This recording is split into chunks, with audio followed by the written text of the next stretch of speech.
ಬಹಳ ಗಂಭೀರವಾದ ಪರಿಸ್ಥಿತಿ. ಕನ್ನಡ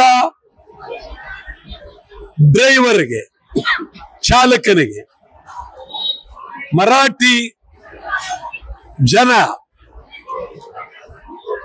ಕರ್ನಾಟಕದಲ್ಲಿ ಹೊಡೆದಿದ್ದಾರೆ.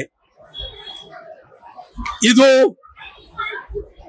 ಸಾಧಾರಣ ಅಲ್ಲ, ಬಹಳ ಗಂಭೀರವಾಗಿ ತೆಗೆದುಕೊಳ್ಬೇಕಾಗಿತ್ತೆ. ಮಹಾರಾಷ್ಟ್ರ ಏಕೀಕರಣ ಸಮಿತಿಯನ್ನ ಮೊದಲಿಂದ ನಾನು ಹೇಳ್ತಾ ಇದ್ದೀನಿ, ವಜಾ ಮಾಡಿ ಅವ್ರನ್ನೆಲ್ಲ ಜೈಲಿನಲ್ಲಿಡಿ, ಗಡೀಪಾರ್ ಮಾಡಿ ಅಂತ ನಾನು ಎಚ್ಚರಿಕೆ ಕೊಡ್ತಾ ಇದ್ದೀನಿ. ಬೆಳಗಾವಿಯ ಮರಾಠಿಗರೇ, ಕರ್ನಾಟಕದಲ್ಲಿ ನೀವು ಇರಬೇಕು ಅಂತಂದ್ರೆ ಕರ್ನಾಟಕದ ಜನರನ್ನ, ಸಂಸ್ಕೃತಿಯನ್ನ ಹೊಂದಿಕೊಂಡಿರ್ಬೇಕು. ಇಲ್ಲ ಸಂಪೂರ್ಣ ನಿಮ್ಮ ಗಂಟು ಮುಟ್ಟೆ ಕೊಟ್ಕೊಂಡು ಮಹಾರಾಷ್ಟ್ರಕ್ಕೆ ಹೋಗಿ ಮಹಾರಾಷ್ಟ್ರಕ್ಕೆ, ಇಲ್ಲಿ ಇರಬೇಡಿ, ಬೆಳಗಾವಿ ಬಿಡಿ. ಮರಾಠಿಗರಿಗೆ ಎಚ್ಚರಿಕೆ ಕೊಡ್ತಾ ಇದ್ದೀನಿ. ಮುಂದೆ ಇದೇ ರೀತಿ ನಿಮ್ಮ ದೌರ್ಜನ್ಯ, ದಬ್ಬಾಳಿಕೆ ನಿಲ್ಬೇಕು. ಕರ್ನಾಟಕ ಸರ್ಕಾರ ಈ ಬಗ್ಗೆ ಪ್ರಾಮಾಣಿಕವಾಗಿ ಚಿಂತನೆ ಮಾಡಬೇಕು ಅಂತ ಹೇಳಿ ಒತ್ತಾಯ ಹೇಳ್ತೀನಿ. ಒಂದೇ ನಿಮಿಷ. ಈ ಚಾಮುಂಡಿ ಬೆಟ್ಟಕ್ಕೆ ಬೆಂಕಿ ಬಿದ್ದಿದೆ, ಚಿಕ್ಕಮಗಳೂರಿನಲ್ಲಿ ಕಾಡಿಗೆ ಬೆಂಕಿ ಬಿದ್ದಿದೆ. ಎಷ್ಟು ಪ್ರಾಣಿಗಳು ಸತ್ತಿರಬಹುದು, ಎಷ್ಟು ನಷ್ಟ ಆಗಿರ್ಬೋದು. ಇದು ಬಹಳ ಗಂಭೀರವಾಗಿ ಚಿಂತನೆ ಮಾಡಬೇಕು. ಚಾಮುಂಡಿ ಬೆಟ್ಟ, ನಾನು ಯಾಕೆ ಈ ಮಾತು ಹೇಳ್ತೀನಿ ಅಂತಂದ್ರೆ, ಪ್ರತಿ ವರ್ಷ ಬೆಂಕಿ ಬೀಳ್ತಾ ಇದೆ. ಬೆಂಕಿಯನ್ನ ಆರಿಸುವ ಈ ಹೊಸ ವಿಧಾನ ಬಂದೇ ಇಲ್ಲ.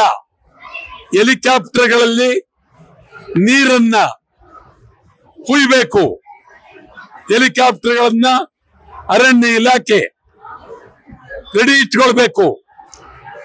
ಈ ಕಾಡ್ಗಿಚ್ಚು ಪ್ರತಿ ವರ್ಷ ಬರುತ್ತೆ. ಈ ಕೆಲಸವನ್ನ ಮಾಡಲೇಬೇಕು. ಬಹಳ ಗಂಭೀರವಾದ ಪರಿಸ್ಥಿತಿ. ಕನ್ನಡ ಡ್ರೈವರ್ಗೆ, ಚಾಲಕನಿಗೆ ಮರಾಠಿ ಜನ ಕರ್ನಾಟಕದಲ್ಲಿ ಹೊಡೆದಿದ್ದಾರೆ. ಇದು ಸಾಧಾರಣ ಅಲ್ಲ, ಬಹಳ ಗಂಭೀರವಾಗಿ ತೆಗೆದುಕೊಳ್ಬೇಕಾಗಿತ್ತೆ. ಮಹಾರಾಷ್ಟ್ರ ಏಕೀಕರಣ ಸಮಿತಿಯನ್ನ ಮೊದಲಿಂದ ನಾನು ಹೇಳ್ತಾ ಇದ್ದೀನಿ, ವಜಾ ಮಾಡಿ ಅವ್ರನ್ನೆಲ್ಲ ಜೈಲಿನಲ್ಲಿಡಿ, ಗಡೀಪಾರ್ ಮಾಡಿ ಅಂತ ನಾನು ಎಚ್ಚರಿಕೆ ಕೊಡ್ತಾ ಇದ್ದೀನಿ. ಬೆಳಗಾವಿಯ ಮರಾಠಿಗರೇ, ಕರ್ನಾಟಕದಲ್ಲಿ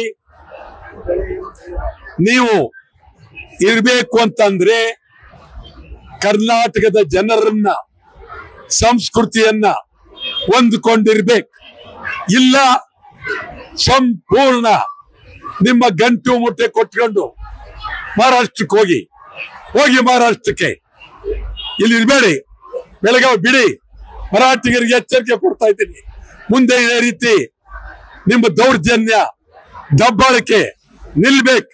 ಕರ್ನಾಟಕ ಸರ್ಕಾರ ಈ ಬಗ್ಗೆ ಪ್ರಾಮಾಣಿಕವಾಗಿ ಚಿಂತನೆ ಮಾಡಬೇಕು ಅಂತ ಹೇಳಿ ಒತ್ತಾಯ.